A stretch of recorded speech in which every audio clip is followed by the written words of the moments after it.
তোমার বাবা মা এসেছিল, তাদের সাথে দেখা হয়েছে? না। তুমি কি সত্যি চেয়েছিলে এই দিনে তারা এসে আমাদের দোয়া করে যাক? হ্যাঁ, চেয়েছিলাম। মিথ্যে কথা, তুমি কখনোই তা চাওনি। চাইলে লোকজনের সামনে বুক ফুলিয়ে মিথ্যে কথাটা ফলাও করে বলতে পারতে না তোমার বাবা মা কানাডায় থাকেন। রুনা, আমাকে মাফ করো। তোমার বারবার ক্ষমা চাইতে লজ্জা করে না, অথচ বাবা মার পরিচয় দিতে লজ্জা করে। তুমি কেমন মানুষ রাজু? ছি ছি রাজু। আমার বাবা মার জন্য তোমার কেন এত দরদ? কারণ আমি মানুষ, আর মানুষ বলে কৃতজ্ঞ। তুমি তোমার বাবাকে ভুলে যেতে পারো, কিন্তু আমি পারি না, কারণ সে আমার জীবন বাঁচিয়েছিল। হ্যাঁ রাজু, নিজের জীবন তুচ্ছ করে সেদিন সে আমাকে প্রাণে বাঁচিয়েছিল। আর তাই আমার বাবাও তাকে অবজ্ঞা করার, অসম্মান করার স্পর্ধা দেখায়নি। তুমি ফিরে যাও, সেদিন মাথা উঁচু করে বুক ফুলিয়ে তাদের আমার সামনে আনতে পারবে, সেদিন হবে আমাদের ফুলসজ্জা। সেদিন মা এসে তার শাশুড়ির দেওয়া হাসুলিটা পরিয়ে আমাকে দোয়া করবেন, সেদিন হবে আমাদের বাসর। আমার ভালোবাসাকে তুমি অনেক ছোট করেছ, দোহাই তোমার আর করো না। তুমি যাও, আমাকে একটু একা থাকতে দাও, একটু একা থাকতে দাও, একটু একা থাকতে দাও।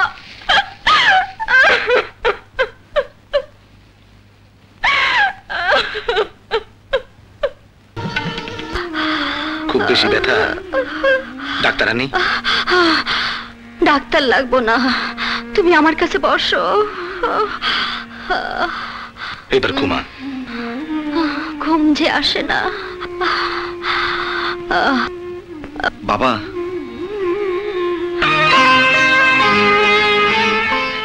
মা, কি চাই?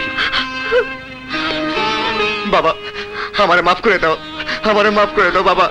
আমি অনেক ভুল করছি, তোমরা মাফ না করলে কে মাফ করবো? আমার ভুল হয়ে গেছে, আমার ভুল হয়ে গেছে বাবা, আমারে মাফ করে দাও বাবা।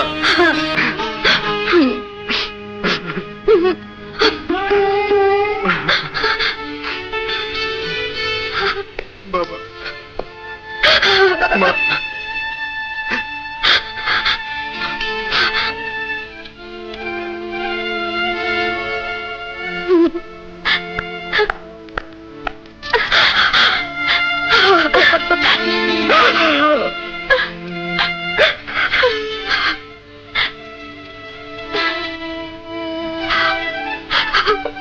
রাজুর বাপ, দেখো দেখো, চাঁদ আর তারা, তাই না? আমার আমার হাসুরিটা একটু আনবা।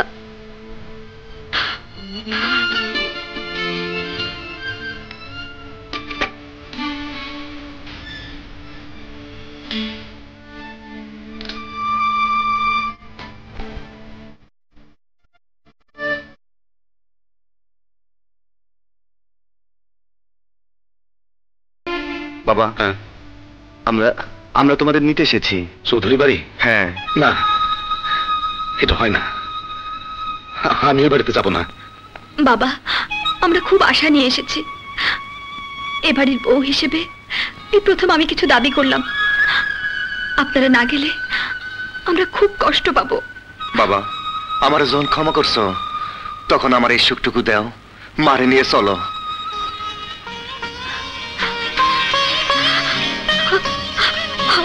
ওরা যখন এত করে কইতেছে, তুমি রাজি হও?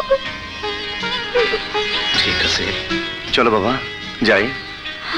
আরে নতুন বউ বাড়িতে নিয়ে আসছস, পোলাও করবা না খাওয়ালে মানুষ কিছু থাকবো? আর গরিব হইতে পারি, তাই বলে কি মান সম্মান নাই?